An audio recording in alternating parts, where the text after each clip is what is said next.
All right, so today we're talking about CPCTC, which is short, and you can start using it for corresponding parts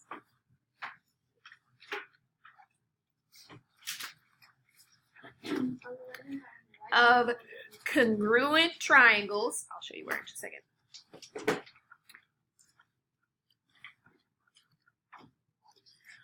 Are congruent. So that's kind of long, right? That's why we have a little shortcut for it. This is where we get the CPCTC from. CPCTC. You're right. The part that doesn't say examples. The other part. Okay?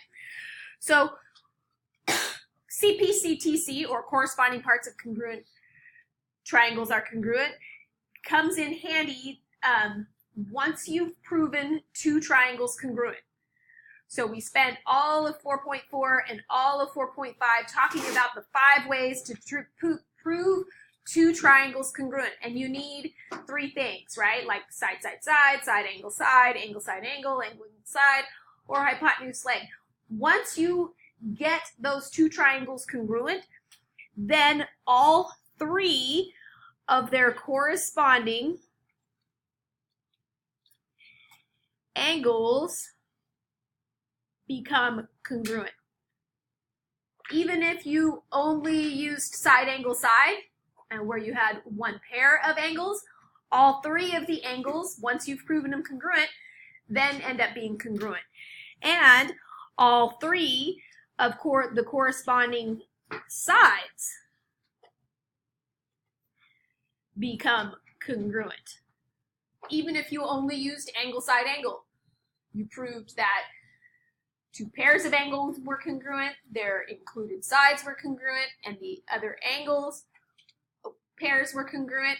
Once you say, okay, yes, they're congruent, then you can say all of the parts are congruent. Okay? So let's look at an example. Example number 1.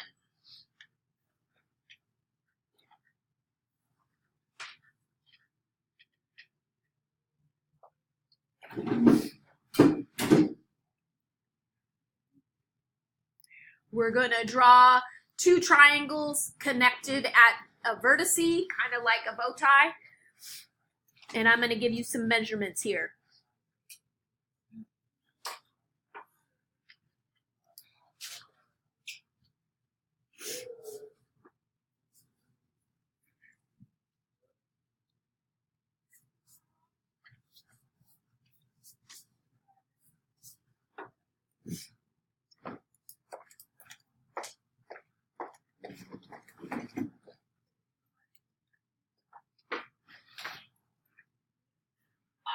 So once you have your 2 triangles drawn, then you're going to look for parts that are congruent. This drawing is great because it already has some measurements labeled for you, right?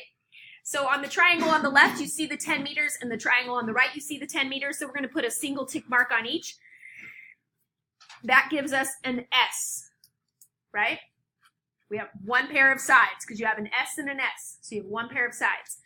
Then you have a 15 meters and a 15 meters, so do a double tick. That gives us another S. So we need a 3rd side. Well, we have a measurement here, but we don't have a measurement here, and this is supposed to be AB. So we don't know about this side over here. So for now, just put an X there, okay? So we don't have a side. We can't use side, side, side. But on that hints paper that I gave you yesterday, we learned about when they make an X. What should you look for? Yes, vertical angles. So this X in the middle creates this vertical angles right here. So this angle and this angle become congruent, and we can put that little A in the middle. And we say, because of vertical angles, we now have the 2 triangles congruent by side, angle, side. Okay? We say SAS because that angle is included between the two sides. So we have side angle side, side angle side. Okay? The question is going to be, what is the length of AB?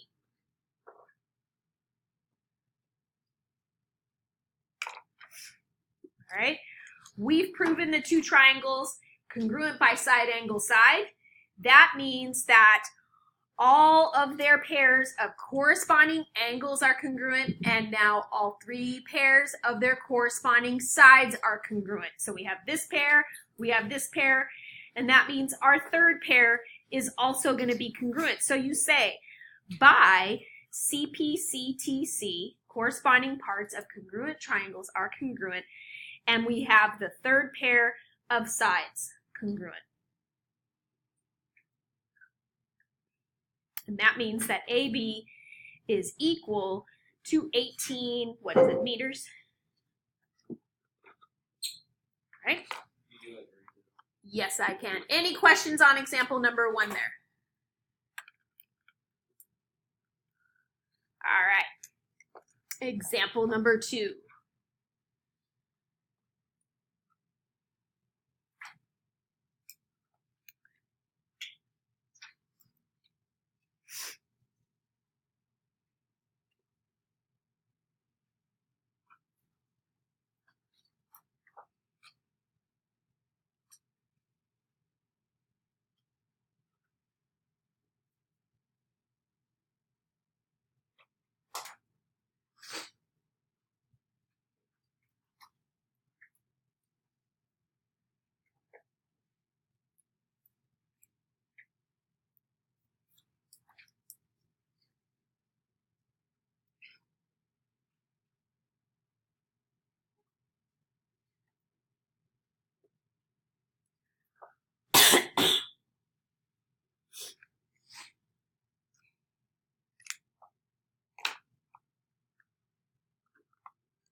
A little bit. All right, so now we've got example number 2 drawn out.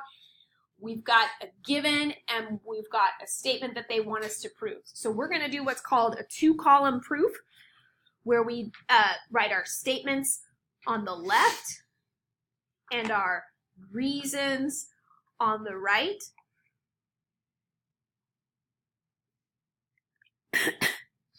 And the first thing we're going to do is we're going to take this given statement. So that it's that segment YW is going to bisect XZ, which is given to us. Okay? So this YW comes down and it bisects XZ. So this longer segment right here, or side, gets bisected. That means that this point W is exactly where? In the middle, okay? Which makes this one longer piece 2 smaller pieces that are exactly equal to each other. So I'm going to put a tick mark here and a tick mark here, okay? Which means for step number 2 that XW and ZW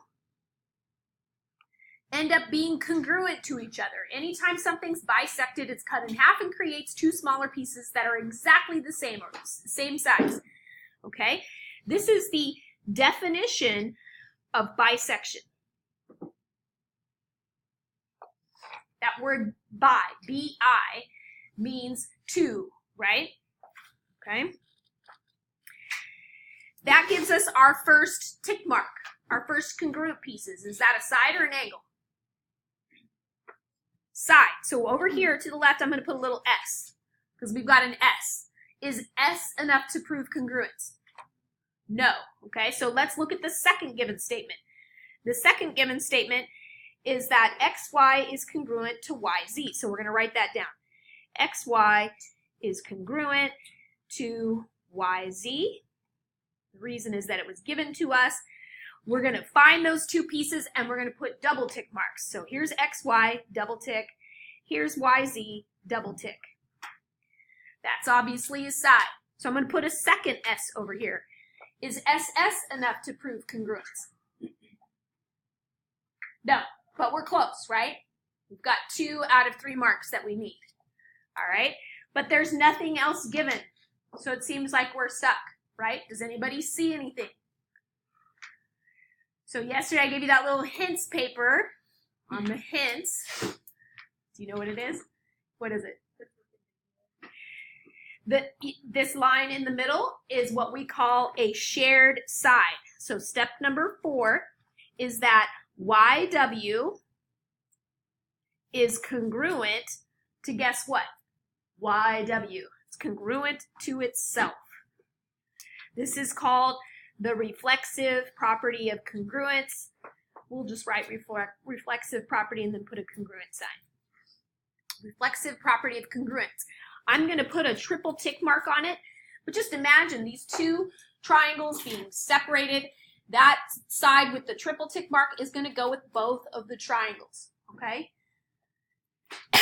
That gives us our third S. Is SSS enough to prove congruence? Yes, so step number 5, we say that the 2 triangles are congruent. So I'm going to say WXY, triangle WXY, is congruent to WZY, triangle WZY. And we used SSS, so I just say by SSS. Side, side, side, congruence. And we've proven the 2 triangles congruent. But if you look at the proof statement doesn't want the triangles congruent, it wants the angles congruent. So let's find angle XYW. So here's XYW, this angle up here. So I'm going to put a question mark. And ZYW. So here's ZYW, this angle right here. Well, we just learned this special thing this morning, which is step number 6, that those two angles, I almost said triangles, those 2 angles are congruent to each other by corresponding parts of congruent triangles are congruent. Do you want to write that all out? No, how about just writing CPCTC? All right.